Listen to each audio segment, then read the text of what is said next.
The difference is that by principal chief conservator of forest basically manage at the higher level, but out of a couple of principal chief conservator of forest, only one will be the head of the forest force, which will be in the apex scale.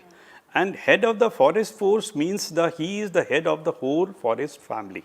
That starting from ground staff personals to the additional PCCF. In Assam, we have 2 additional Assam Forest Protection Force also. So, as a head, I am just managing the whole forest fraternity of Assam. As a principal chief conservator of forest and head of the forest, you have to manage couple of major sector, like you have to manage the whole reserve forest and proposed reserve forest of Assam, where we have to only not to see the protection of the forest, we have to manage the forest in terms of quality of the forest. Then in addition to that, we have here in 5 national parks and 18 wildlife sanctuaries.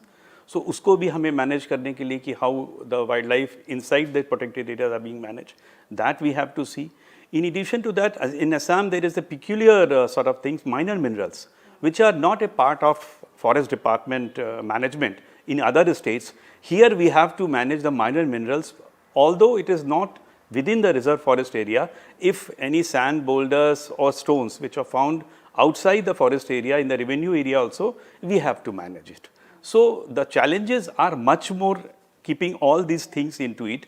And if you will ask me, we all know about the developmental activities are going on. So we have to make a balance between conservation and development. So what is happening here, that lot of developmental activities are happening. We have our strict rules and regulations. So there are cases of encroachments. There are cases of forest boundaries verification. So for us, if you will ask me, the challenge is, first thing is this, how we are going to protect our forest within the limited staff, because the vacancy position, if you talk about in manpower, we have not recruited in the last 5 to 7 years. So now the challenges are much more, but our human force or personals are not increasing in that quantum. So that is another problem. So encroachment is one of the major challenge which we are facing. Then identification of forest boundaries, which is another issue which I am thinking about that. Then third is about giving the proper force, the recruitment to all our protected areas and the reserve forest area. That is the thing. Fourth is about how to build up the trust of the local people, because in Assam, most of the people are totally dependent in and around forest areas, forest fringe areas. So how to give them alternative livelihood, so you should not go to the forest and then try to damage the forest. That is also one of the challenge which we are taking it. What is happening here, that we are giving arms and ammunitions to our forest guard and foresters also, which we have said that these are our ground staff or field staff. In addition to that, we have armed protection forest force also. So we have 2 battalions of that, around 1200 to 1400 personals are there. These personals of armed forest protection force are being trained in police training centers like Dergaon, PTC. But our frontline staff of forest guard and foresters, they have been trained in our own forest school, which is one is at Makum, another is at Jalukbari. So what we are doing, we have now procured all the modern arms. We have Ghatak AK series, we have INSAS, we have 9mm pistols also. So we have DBBL, which 303. So now we have taken it and now we are giving them training. So what has happened, that all the armed forest protection force, those who have been trained in police, so they have already been acclimatized. So we have given them AK series, this Ghatak. But for our forest guard and foresters, we are in batches.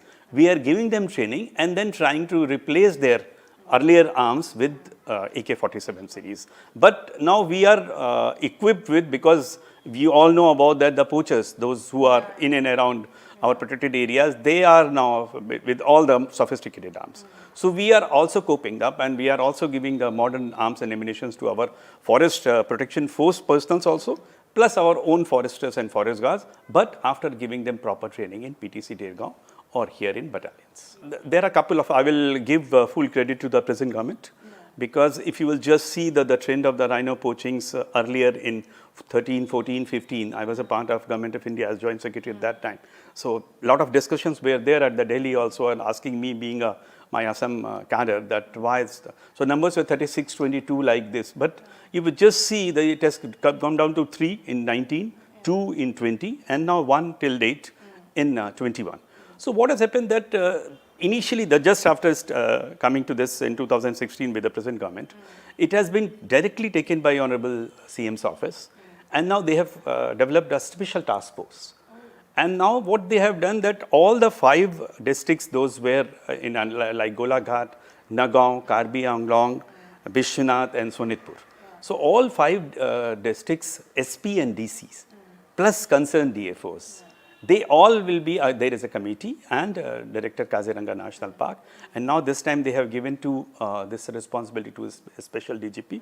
So who will be coordinating it? So they are coordinating, and it is being directly supervised, that, and with the help of the local people. I will always give credit to the local people.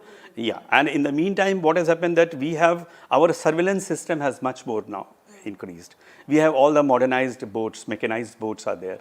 We have put EI, electronic eye, we call it, for the proper surveillance and other things. And then we have developed, I mean, with the help of NTCA, now there's a special rhino protection force that is exclusively for Kaziranga National Park. Okay. 83 personals, and they have been recruited only from neighboring Kaziranga. They are totally local. They have been given a commando jungle training. With all sort of, so this is just like black cat in the police. Yeah. So they are basically posted in all the camps of Kaziranga. So with all these integrated approach and social media, I will say the people are much more conscious. Yeah, the local people are aware about that, what is the importance of rhino, why. So all these, you can say, integrated effort has drastically reduced down. And again, I will give full credit to the present government under the leadership of Honorable Chief Minister for that. So what I will just definitely say about that, if you will ask me that, first I would like to digitize the forest boundaries of all our forest area. Because in Assam we have 312 reserve forest and 145 proposed reserve forest. It's a peculiar sort of things where it has been proposed by a preliminary notification 30 years or 35 years back. But till date we have not finally notified as a reserve forest. And so there's a huge 145 PRFs. So my first priority area to settle down to take these 145 PRFs into a proper conclusive end, and digitizing the whole forest boundaries of these 312 reserve forests also. That is one of the priority work which we are taking it. Second is how we are, once we will fix up our boundaries, then whatever the encroachments are there, how we are going to remove them with the help of district administration and with the government. That is another priority area. Third is to give the recruitment to the local people, because if you will ask me, out of 7,500 staff of the ground, 2,000 or 2,300 vacants, posts are vacant. Yeah. So it's almost 25 to 30% posts are vacant. Yeah. This is another area which I am just taking as a priority to give them. And fourth, we will say how we are going to improve the quality of the forest in the degraded areas, because we are already having all satellite maps. We know which are the areas are degraded. So with the help of certain schemes, we are going to do that. So these are the, I will tell them about that. Generally what is happening, that if you take the professional career of any of the staff, it is about 35 years, so we just take it. So generally we try to do that, and we have maintained a transfer policy like that. The person should be exposed to wildlife also, the person should be exposed to the territorial sort of things and social forestry also. So what is happening here, that sometimes if a staff or ground staff is there in wildlife, so he remains there for 10 to 12 or 15 years. So the things are that how to have a good balance of that. And second issue is this, you cannot post frontline staff more than 55 years of age in protected area or deep areas. So to give them a posting in wildlife in the younger time, that is another angle which I am just trying to put it. So these are the things which I am just trying to give them. And now with this, I am just giving them all the facilities, logistics to the staffs. What sort of promotions, minimum assured promotions can be given, that I am just giving. So all these things we have done in the last 2 years. There are 2 schemes. I will just tell you about the 2 flagship schemes which we have. One is about, we have an external aid project. We call it a Assam project on forest and biodiversity conservation. That is French funding agency. And another is about CAMPA. This is a flagship scheme. So CAMPA is what, if any of the forest area is being taken by any of the usual agency like ONGC, Oil India, Railways, NHAI. So whatever area they take it from the forest, they deposit some money as a net present value because they are going to use our forest. And with the condition that if 2 hectare area they are going to divert from for non-forest activities, they have to go for 2 or 4 hectare area of the plantation. So the funds which we have received from them, with the help of these 2 projects, we are taking a massive afforestation to improve the quality of the forest. That is the thing which we are taking it. And second, with the help of certain fund, how best we are going to have a proper protection management for the wildlife animals. So now we are putting thermal sensors also. We are having a floated thing, and now latest we are thinking about, just to avoid that, can we have an elevated corridor over Kaziranga? The whole area, national highway, because we all know about national highway is in between. So and they cannot cross, and then if during floods, if they cross to Kaziranga side, so there is a lot of hit if they go to Karbi Anglong. So we are trying to have an elevated corridor. So these are the things which we are doing it for. So this is the next 2 or 3 years, you just say. So focusing that, and then giving much more training about community engagement and giving them livelihood. It is one of the major component of our externally added project.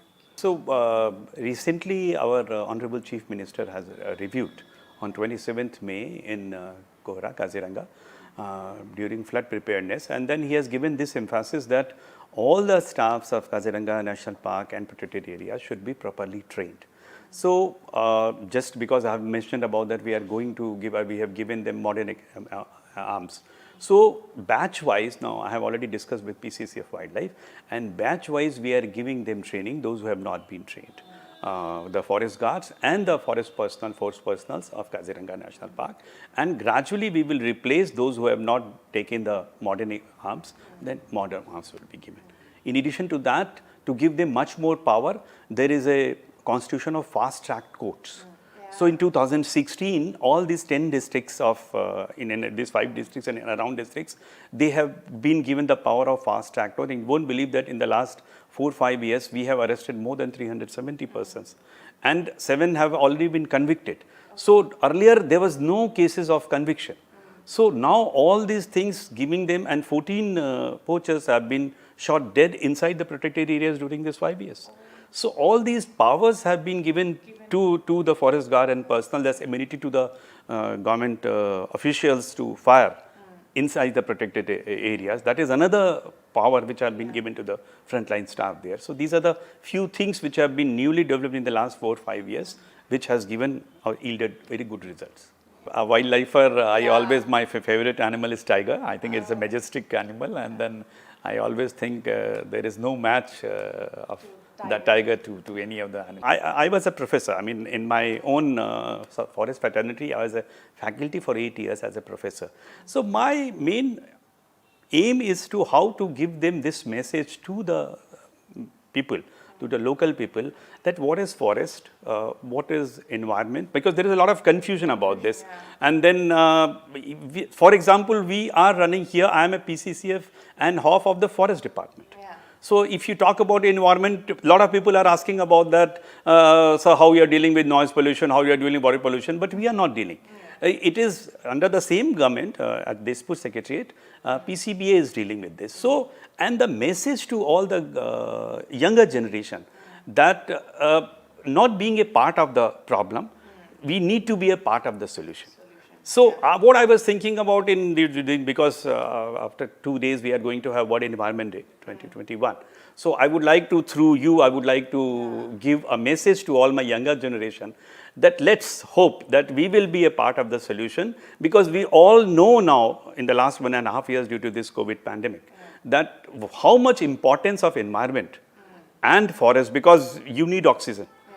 And plant more and more trees, so we will have, because we all know that they release oxygen, so we require much more oxygen. So I would request all viewers that please plant more and more trees and try to be a part, whether creating awareness, whether sensitizing the people, or whether directly involving in any of the forestation projects.